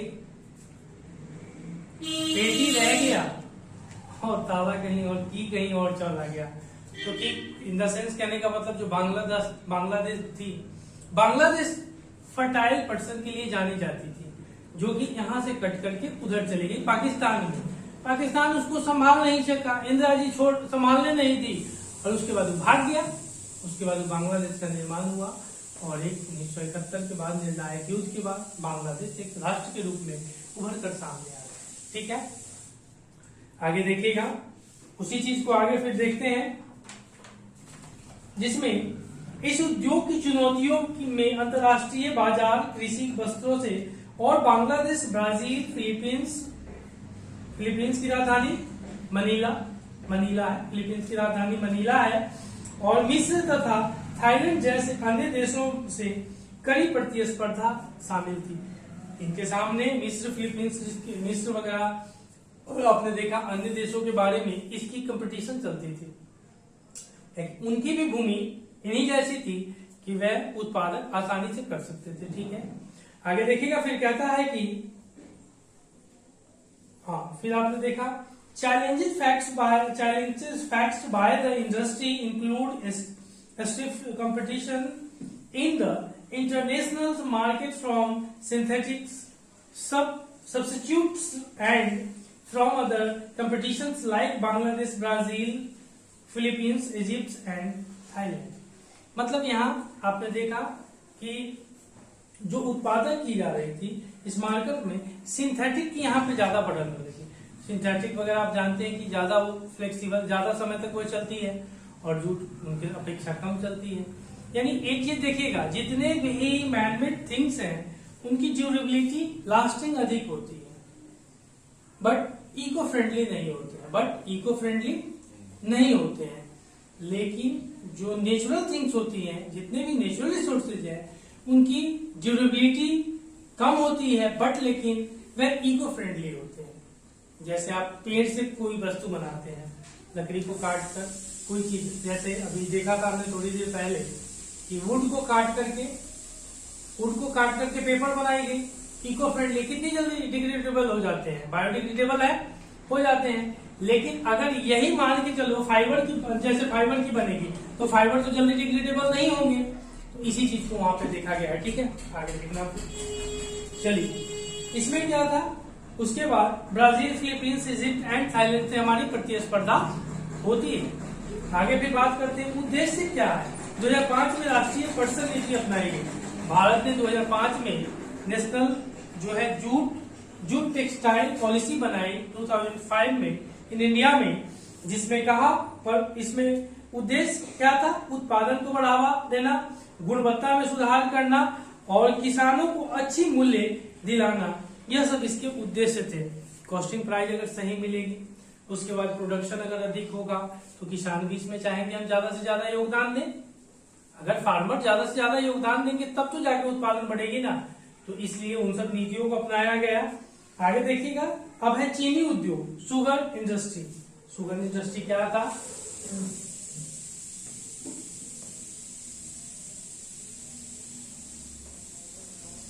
शुगर इंडस्ट्रीज क्या थी, यह चीनी उत्पादन से संबंधित जितने भी समस्या, जितने भी प्रॉफिट, जितने भी उसके बारे में बात करती है। ठीक है, इसमें कहा भारत का चीनी उत्पादन में विश्व में दूसरा स्थान है, लेकिन गुड़ व खानसारी के उत्पादन में इसका प्रथम स्थान। गुड़ में हम प्रथम स्थान रखते हैं, खानसारी में हम प्रथम स्थान रखते हैं और चीनी में हम द्वितीय स्थान पर हैं। ठीक है, तो पहला कौन होगा, चाइना, चीनी, चाइना चीना चीनी से, तो भाई चीन के लिए वह पहला है।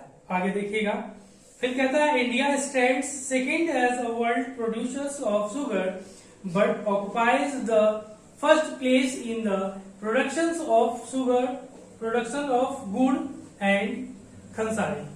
इसमें हम फर्स्ट प्रोडक्शन रखते हैं और शुगर में सेकेंड और खनसारी और गुड़ में फर्स्ट रखते हैं। ठीक है, आगे देखिएगा, वर्ष 2010-11 में देश में 662 से अधिक चीनी मिलें थी। अगर हम एक डेटा है 2010 to 11, हमारे यहाँ 662 मिल्स थी। कौन सी मिल, शुगर केन वाली मिल्स हमारे पास इतनी थी। ठीक है, जो उत्तर प्रदेश, बिहार, महाराष्ट्र, कर्नाटक, तमिलनाडु, आंध्र प्रदेश, गुजरात, पंजाब, हरियाणा तथा मध्य प्रदेश राज्यों में फैली है, इन राज्यों में फैली हुई है। कहा चीनी मिलों का 60% उत्तर प्रदेश तथा बिहार में है, 60% उत्तर प्रदेश और बिहार में। और अभी हमने बताया था कि बिहार में सबसे पहला चीनी मिल खोला गया था, अभी बताया था ना, ध्यान में हो कि ना हो, चल ठीक हो। आगे बढ़, फिर कहा कि the mills are located in UP, Bihar, Maharashtra, Karnataka, Tamil Nadu, Andhra Pradesh, Gujarat, Punjab, Haryana and Madhya Pradesh. 60% mills are in the Uttar Pradesh and Bihar. ठीक है, अब यहां तक कोई दिक्कत है आप लोगों को, है नहीं है, चलिए ठीक है, अगर होगा भी तो बता दीजिए, कोई दिक्कत नहीं है। आगे बढ़ते हैं, अब देखते हैं मिनरल्स बेस्ड इंडस्ट्री। जो खनिज पर आधारित जो इंडस्ट्री है, उद्योग है, खनिज आधारित उद्योग, उसके बारे में देखते हैं। तो ध्यान दीजिएगा, खनिज आधारित उद्योग जो है उसके बारे में देखते हैं, जिसमें कहता है वे उद्योग जो खनिज व धातुओं को कच्चे माल के रूप में प्रयोग करते हैं खनिज आधारित उद्योग कहलाते हैं। ठीक है, ठीक है, देखिए ना क्या कहा कि industries that use minerals and metals as so materials are called minerals based industry. ठीक है, आगे देखिएगा उसी फिर क्या कहता है, अब लौह तथा इस्पात उद्योग, iron and steel industry. Iron and steel industry क्या होती है उसको देखते हैं।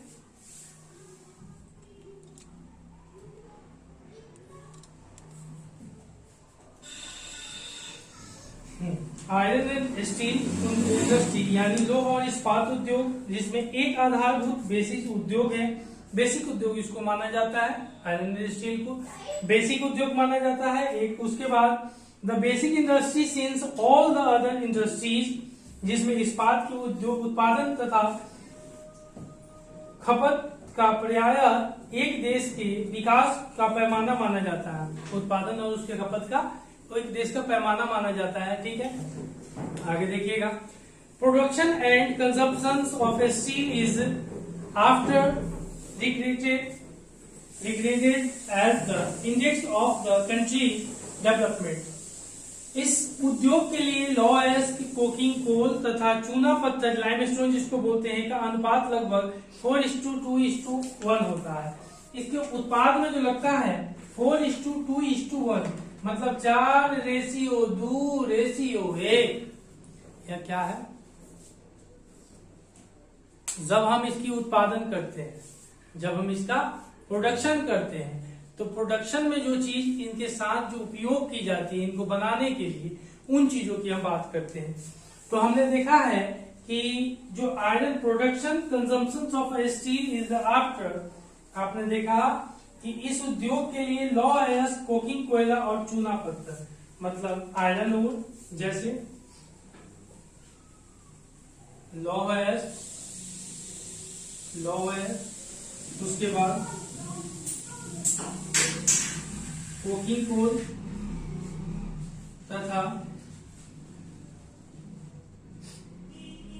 चूना पत्थर।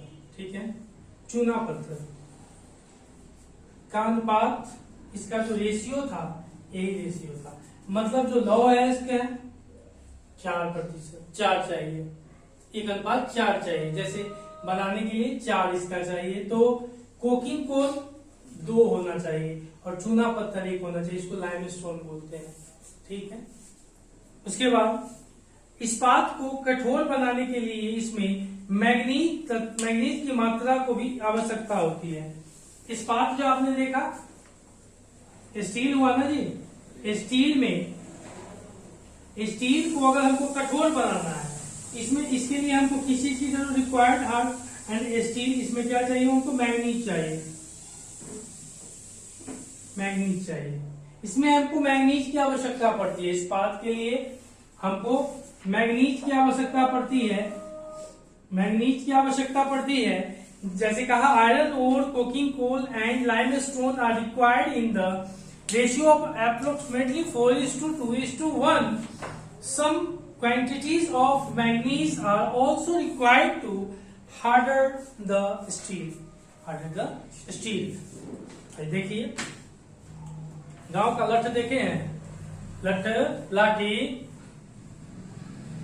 कच्चा बांस का लकड़ी काटा जाता है, उसको सुखाया जाता है, सुखाने के बाद उसमें तेल लालू जी पिलाते थे बिहार में। लालू का लाठी तेल पियावन के नाम से फेमस था।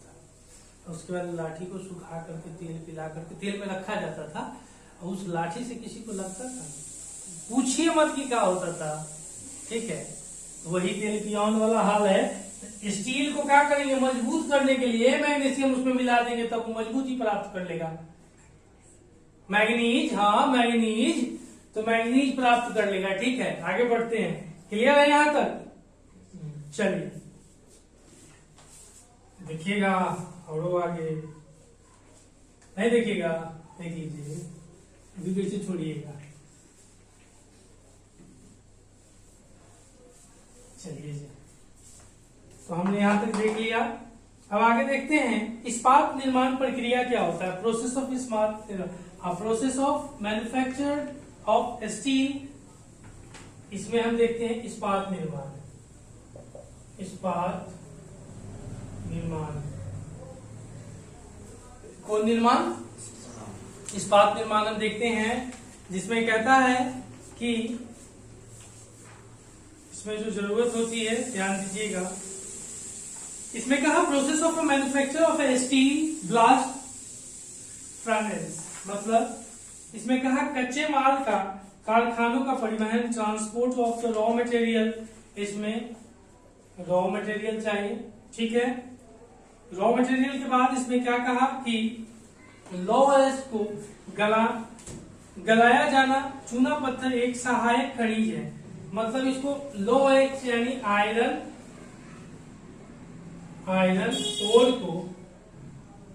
ओर को हम क्या करेंगे? गलाएंगे। और इसको गलाने के लिए हमको जरूरत पड़ती है लाइमस्टोन की। आयरन ओर को गलाने के लिए लाइमस्टोन की नीड पड़ती है, जरूरत पड़ती है लाइमस्टोन की। फिर ध्यान दे बाबू, उसके बाद जो इसमें मिलाया जाता है, मतलब इसको क्या किया जाता है? मिक्स्ड किया जाता है। इसको मिक्स्ड किया जाता है, आयरन ओर को गलाने के लिए लाइमस्टोन को उसमें मिक्स किया जाता है। फिर आगे देखिएगा, उसके बाद धातु का मैल हटाया जाता है, मतलब जो धातु पर ऊपर में डस्ट, जो मान के चलो, मैल मतलब डस्ट मान लो, जो डस्ट होती है उसको हटाया जाता है और अयस्क को गर्म करने के लिए कुक का ईंधन के रूप में इस्तेमाल। और जो अयस्क होता है, मतलब ओर जो होता है, और आयरन ओर जो हुआ ना, ओर मतलब अयस्क होता है, और इसको क्या करते हैं? इसको गर्म करने के लिए, मतलब हीट करने के लिए हमको एक चीज की जरूरत पड़ती है, जिसको हमने कहा था, क्या कहा था? कोक ईंधन की आवश्यकता पड़ती है, तब जाके ये स्टील का निर्माण होता है। सोचिए कितनी प्रक्रिया है। आयरन ओर लिए, आयरन ओर लेने के बाद लाइमस्टोन उसमें मिला दिए, उससे जो मैला निकल गई, डस्ट नहीं, वो तो केमिकल के रूप में निकलती है, लेकिन डस्ट मतलब गंदगी हम मान लेते हैं 2 मिनट के लिए। उसके बाद ओर को हीट करने के लिए हम कोक ईंधन की जरूरत पड़ती है। हो गया, स्टील बन गया ना। और आगे थोड़ा बता देते हैं। उसके बाद तरल पदार्थ को सांचों में डाला जाता है, मतलब सांचा एक उसके लिए स्ट्रक्चर बनाया जाता है। उसी में जैसे हम लोग गाँव में ठकुआ बकुआ बनाते हैं, ठकुआ बकुआ के लिए एक सांचा आता है, उसको थापने के लिए। पिड़किया बनाते हैं तो उसका भी प्लास्टिक का एक आता है ना, उसको ताप करके पिड़किया चापते, पिड़किया, जिसको हम लोग यहाँ पे क्या कहते हैं? यहाँ पिड़किया नहीं कहते हैं, दूसरा चीज सब कहता है। अरे तीज वगैरह में नहीं बनाया जाता है, जिसमें अंदर में डालते हैं सूजी वूजी डाल करके, गुजिया। वेरी गुड, यहाँ गुजिया कहते हैं, ठीक है। उसी तरह से कहता है molten materials produced into moulds called pig, ठीक है। मतलब संरचना डाला जाता है जिससे ढलवा लोहा तैयार होता है। उसके बाद इस ढांचे से क्या तैयार होता है? ढलवा लोहा तैयार होता है। उसके बाद ढलवा लोहा का निर्माण होता है। आगे देखिएगा, उसके बाद क्या होता है कि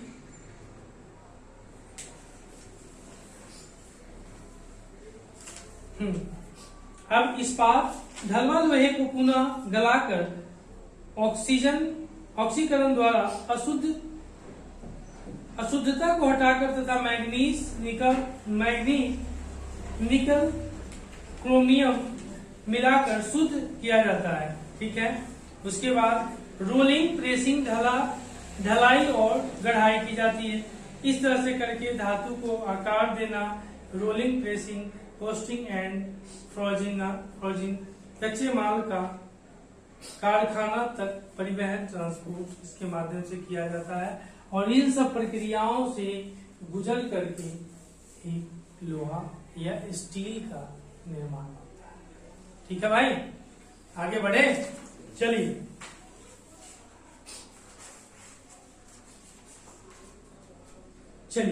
सार्वजनिक क्षेत्र के लगभग सभी उपक्रम अपने इस्पात को Steel Authority of India SAIL के माध्यम से बेचते हैं। ठीक है, सेल के माध्यम से उसको बेचने का काम करते हैं।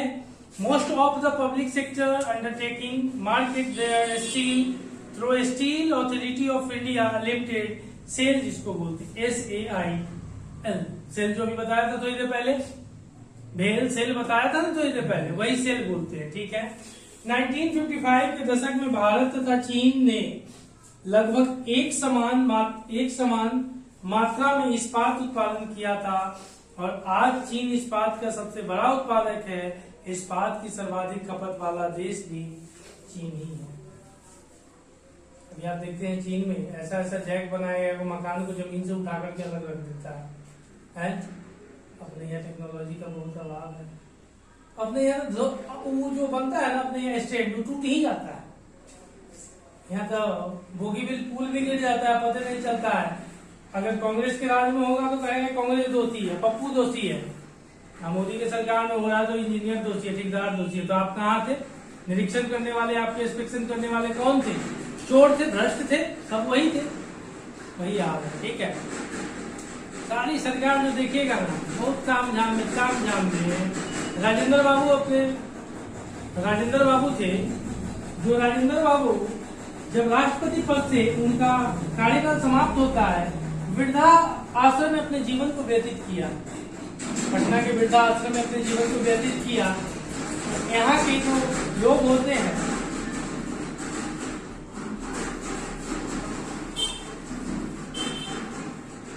यहाँ के जो लोग होते हैं वह तो उनको एकदम फर्स्ट क्लास चाहिए, एसी वाला कमरा, सब कुछ चाहिए।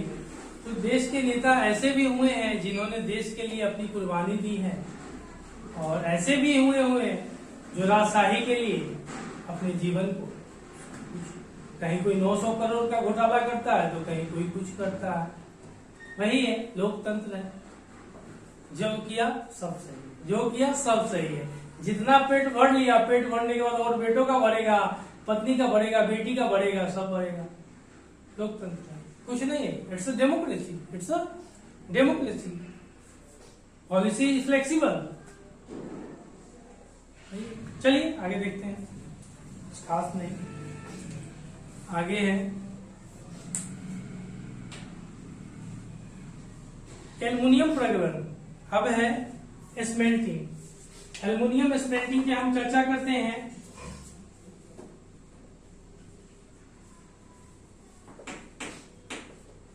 एल्युमिनियम मेल्टिंग प्रज्वलन। इसमें कहता है कि भारत में एल्युमिनियम प्रज्वलन दूसरा सर्वाधिक महत्वपूर्ण धातु शोधक उद्योग है। यह भारत में दूसरा सर्वाधिक महत्वपूर्ण उद्योग है एल्युमिनियम स्मेल्टिंग। ठीक है, स्मेल्टिंग जो बोलते हैं। ठीक है, आगे देखिएगा। Aluminium smelting is the second most important metallurgical industries in India. ठीक है, आगे देखिएगा। फिर है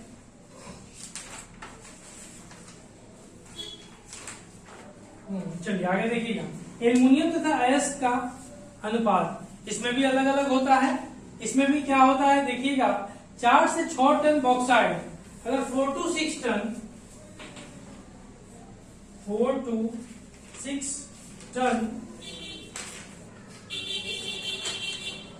बॉक्साइड, 4 to 6 टन बॉक्साइड, ठीक है,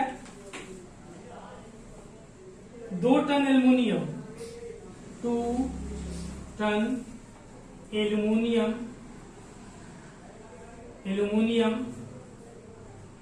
और 1 टन एल्यूमिनियम,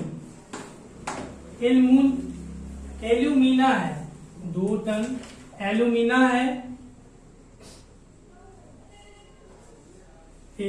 है, और 1 टन एल्यूमिनियम है, 1 टन एल्यूमिनियम है। ठीक है,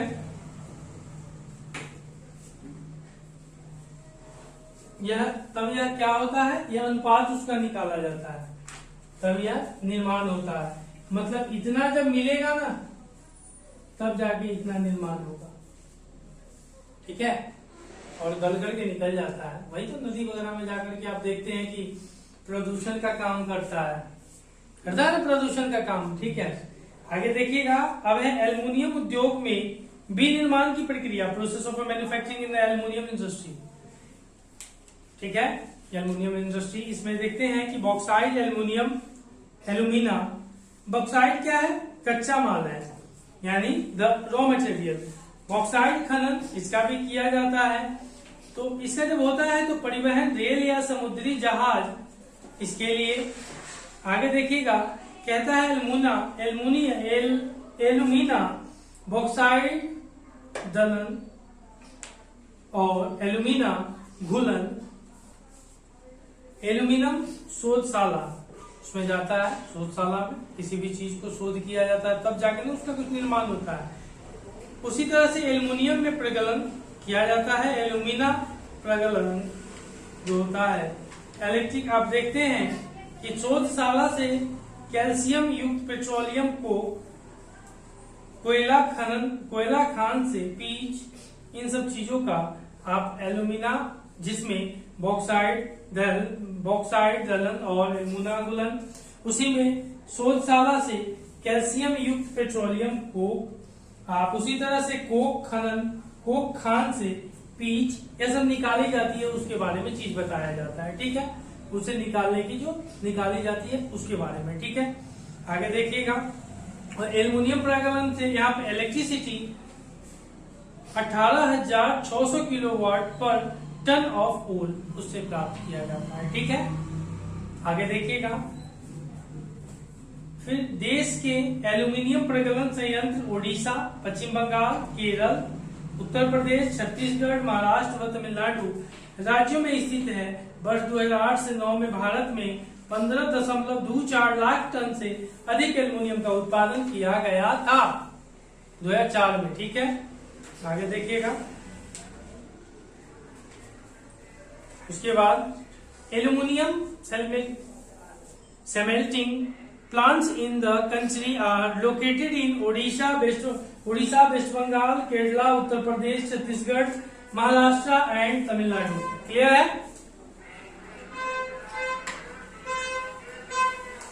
चलिए, प्रदालकों में बॉक्साइट का कच्चे पदार्थ के रूप में जो बाहरी गहरे लाल रंग की चट्टान जैसा होता है प्रयोग किया जाता है, जैसे bauxite, the raw materials used in the smelters in a very bulky dark radius colored rock, जो डार्क रेडियस कलर्ड रॉक जो रॉक का होता है उसके लिए, ठीक है।